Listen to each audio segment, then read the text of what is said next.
Wakil Gubernur DKI Jakarta Basuki Cahayapurnama mundur dari Partai Gerindra karena tidak setuju langkah Gerindra mendukung pilkada lewat DPRD. Surat pengunduran diri tokoh yang akrab dipanggil Ahok ini sudah dikirimkan pada hari Rabu. Ya, kalau udah begitu kan saya sudah tidak bisa menjadi anggota partai yang baik. Karena secara ADART namanya anggota partai harus tunduk kepada keputusan partai. Nah kalau saya tidak bisa tunduk pada keputusan partai, ya sudah konsekuensinya saya akan mengajukan surat berhenti, itu aja. Hari ini saya siapkan suratnya, saya akan kirim ke DPP, nyatakan berhenti keluar dari Partai Gerindra, itu aja. Ini salah satu reaksi dari banyak reaksi, tapi tampaknya memang cukup keras reaksinya yang ini, Bang Don. Iya, saya juga berpikir bahwa itu juga akan lebih keras lagi dari temannya Pak Ihsan dan kawan-kawan, ya? Menurut saya ya. Saya tidak tahu persis apa sebetulnya yang terjadi, karena ada pengamat yang mengatakan ini bukan saja soal sandera-menyandera politik atau karena kepentingan politik, tapi juga ada oligarki bisnis. Jadi ada survei yang dibuat oleh namanya Ferdi Hasiman. Ada kecenderungan dari beberapa pimpinan parpol yang menginginkan itu dipilih di daerah oleh DPRD karena persekongkolannya akan lebih mudah untuk menguasai pertambangan dan lain-lain. Ini survei ya, saya tidak tahu persis seperti apa hasilnya. Tapi kalau kita lihat di beberapa daerah-daerah tertentu mungkin saja ada hubungannya. Tapi saya tidak ingin mengatakan itu lebih jauh tentang ini. Tapi saya yakin perlawanan ini akan berjalan terus Pak Ustadz sama Pak Menteri. Saya punya kalau kita lihat kecenderungan berdasarkan berita yang berkembang, rasanya yang akan ada di parlemen dan di luar parlemen itu akan berbeda suaranya. Kira-kira begitu. Ya, Pak, sudah ada yang bersikap dan sudah banyak mungkin ya, sudah beberapa bersikap keras. Apkasi kira-kira? Ya, kalau Apkasi sudah jelas. Tidak, gitu. Pasti tidak akan rela kalau kedaulatan rakyat yang hanya satu kali di dalam 5 tahun diambil alih oleh partai politik atau melalui DPRD. Kenapa? Karena peran daripada rakyat yang memilih pemimpinnya, nanti anggota DPRD itulah yang akan mengawasi kepala daerah selama 5 tahun masa periodenya. Itulah fungsi daripada perwakilan yang di pengertian saya dalam undang-undang itu, dalam pembukaan undang-undang dan uraiannya. Iya, seperti itu. Saya boleh dapat komentar dari pemerintah. Pemerintah mengajukan di awal konsepnya itu kan gubernur dipilih langsung. Tapi bupati itu mengandaikan gubernur akan lebih punya kekuasaan lebih besar. Ya ini kan dalam kaitan saya bilang tadi kita tidak hanya bicara demokrasi, tapi efektivitas penyelenggaraan pemerintahan.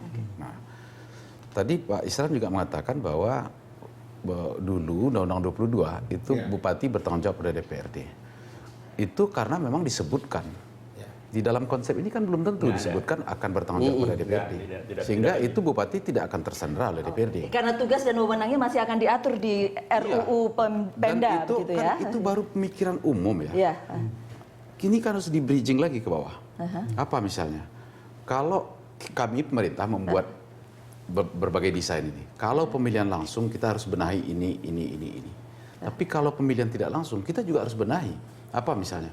Mesti ada uji publik terhadap calon, sehingga tidak hanya tersandera oleh partai. Yang kedua, buka keran aspirasi rakyat. Bagaimana ini caranya? oleh lembaga DPRD, sehingga DPRD itu tidak bisa berjalan sendiri ketika memilih kepala daerah. Itu kita benahi.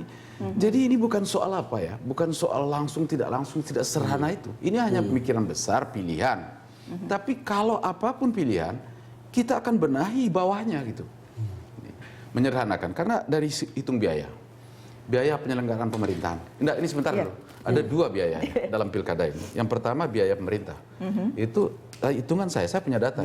Baik. Itu 3,3 triliun lebih itu di dalam 3 tahun terakhir. Itu pemerintah. Anggota calon kepala daerah itu nggak bisa dihitung. Karena apa?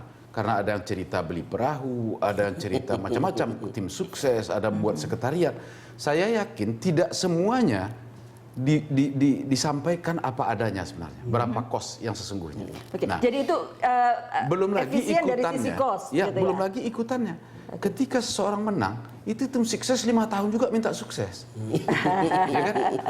Memang begitu Pak Hidayat? Ya, secara prinsip memang saya berpengalaman ini dalam itu.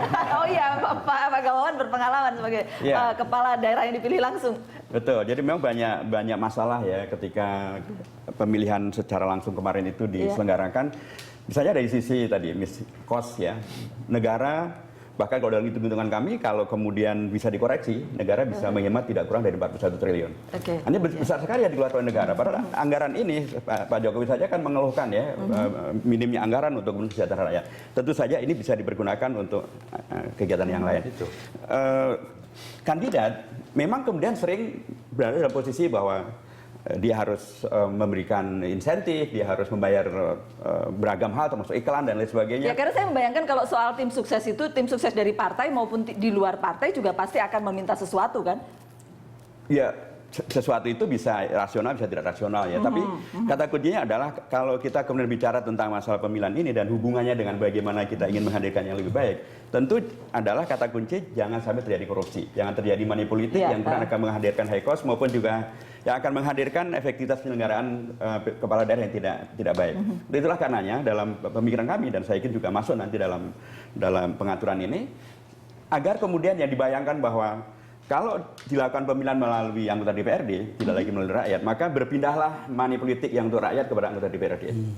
Itu sesungguhnya bisa mudah dijawab bahwa ketika kemudian ini hanya terkait dengan anggota DPRD yang jumlahnya terbatas. Lebih mudah mengawasinya lebih gitu mudah kan? mengawasi karena harus dilibatkan KPK dan PPATK. Pak Isran yang bisa jawab soal di lapangan setelah itu baru saya. Ya betul saja seperti itu karena ternyata ini kan pengalaman. Iya. Pengalaman. Ada dua yang berpengalaman sekarang di sini, ini pemilihan yang dilaksanakan rakyat pun DPRD sekarang ini kalau dia mendominasi di situ sebuah partai politik tertentu yang dia berbeda akan dengan kepala daerah gitu ya. Benar sudah. Padahal pilih langsung ini loh.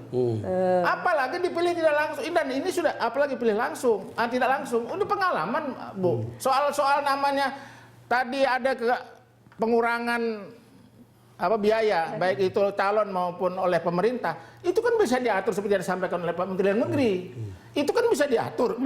Pengalaman kita banyak sekarang seperti penyelenggaraan pemilu kada di beberapa daerah. Saya kira sebagian besar damai, sebagian besar murah seperti yang pernah dilaksanakan di pemilihan kepala daerah di provinsi Aceh yang secara keseluruhan bersamaan. 2012 itu aman, damai, tidak masalah. Sebagian besar penyelenggaraan bersama serentak yang dilaksanakan di Sumatera Barat juga begitu, tidak ada masalah gitu. Jadi yang saya maksud tadi bahwa ada mengeneralisir case-case konflik dan segala macam itu dibawa ke persoalan yang lebih besar kalau kita melihat.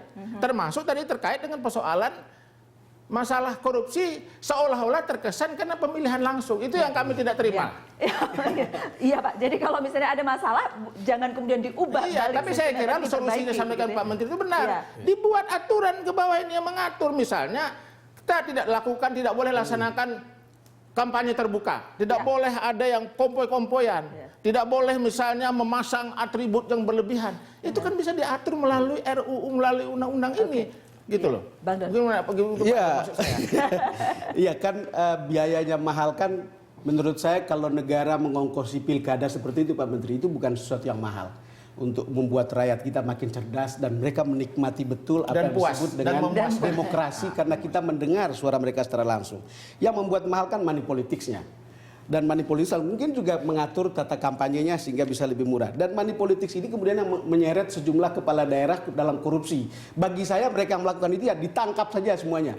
Kira-kira begitu. Itu nggak ada masalah kalau dia melakukan money politics. Tapi ini kan ada perbedaan antara money politics dan cost politik yang harus ditanggung oleh negara untuk membuat rakyat kita merasa ada pesta didengar secara langsung.